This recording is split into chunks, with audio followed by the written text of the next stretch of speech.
where two worlds are colliding. A shot like this illustrates the separation between two characters in the composition, but it also gives the world such a real texture. The locations team does a great job in this show, and the wides really showcase what feels like a vibrant, tangible world that surrounds the characters. But this isn't just nice aesthetically, sometimes it's actually important to understanding a character's motivation. Like in this scene where Kim is shown the room where the backlog of cases in need of a public defender are kept. Seeing the way the room feels, the neglect, is a helpful part of really understanding Kim's motivation and why she's moved to do this kind of work. I've already mentioned how composition can create the separation between two characters, but camera movement can also highlight a character's aloneness or a realization they're having. Using a telephoto lens can reveal heat distortion rising from the ground so we can actually see how hot the air is. Noir-styled lighting can make the characters feel trapped or imprisoned or underwater. And when you build a show with mostly careful, precise, locked-down framing, you can create a lot of intensity in the moments where you do break away from that and go handheld.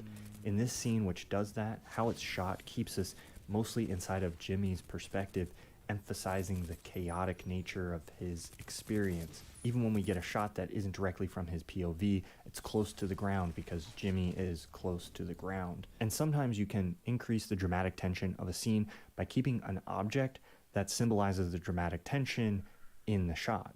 When Nacho arrives at Lalo's compound, the doors of the fortress are visually emphasized. We know Nacho is going to have to get to a door, and when he's caught off guard by Lalo being awake and they sit down for a conversation, leaving the door in frame increases the tension of the scene and reminds us of what Nacho is trying to do. This is a kind of Chekhov's gun, the dramatic principle that states that if there's a gun hanging over the door in the first act, it should go off by the third.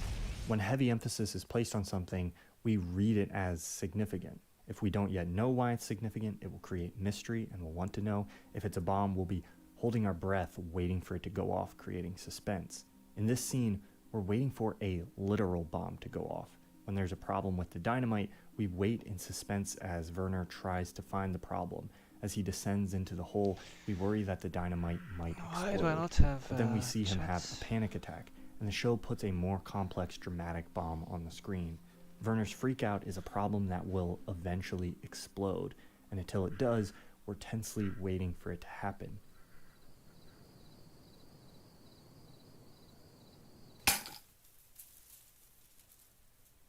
That's visual storytelling. Constructing your story so that the audience sees what is important and what you're trying to convey, rather than just having a character tell it to them through dialogue. And it's what makes Better Call Saul one of my favorite things on TV right now. This video is sponsored by NordVPN. A VPN is a virtual private network, and there are two reasons I think you might want one. The first is privacy. When you're browsing the internet, you don't really have privacy from whoever you're paying for your internet. So if you use a VPN, it encrypts all of your traffic and your ISP can't see what you're doing. You also can keep your location private from the websites you're visiting. The other thing you can do is use a VPN to make it look like you're browsing the internet in a location that you're not in. With NordVPN, they have over 5,000 servers in over 59 countries. Your country might censor what's available to you on